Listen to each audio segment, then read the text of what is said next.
नमस्कार मंडळी. ना गहू भिजवायचं टेन्शन ना चीक काढायचं टेन्शन. 2 वाटी रेशनच्या तांदळापासून एकदम कुरकुरीत आणि पांढरी शुभ्र कुरवडी बनवली. इथे ना 2 वाटी रेशनचं तांदूळ घेतलं आणि त्याच्यासाठी 4 वाटी इथे मी पाणी घेतलं. आता सगळ्यात अगोदर पाण्याला उकळी येऊ द्यायची आणि त्याच्यामध्ये ना 1 चमचा पापड खार आणि इथे मी चवीनुसार मीठ टाकून घेत आहे.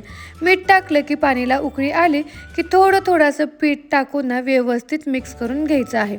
आणि याच्यामध्ये जी गाठी झालेल्या आहेत ना त्या गाठीनं आपण इथे सगळ्या फोडून घ्यायच्या.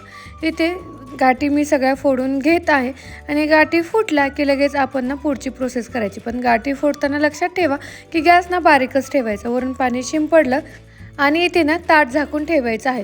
ताट झाकलं की लगेच वरून ना पाणी टाकून घ्यायचं म्हणजे खाली ना चिटकत नाही याच्यासाठी.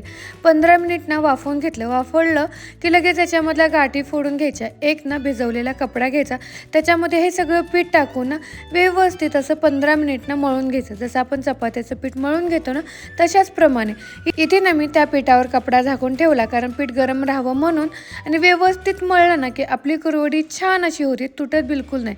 त्याच्यानंतर ना कुरवडीचा साचा घेतला, त्याच्यामध्ये पीठ भरलं आणि इथे मी घेतली कुरवडी करून. आता 2-3 दिवस ना उन्हामध्ये ठेवायची, कारण आपल्याला वर्षभर टिकवायची असते म्हणून. आणि बघा तळल्यानंतर ना दुप्पट आकार येतो आणि एकदम पांढरी शुभ्र दिसते. गव्हाची पण कुरवडी एवढी पांढरी शुभ्र याचा पूर्ण व्हिडिओ चॅनलवरती टाकलेला आहे, हवं तर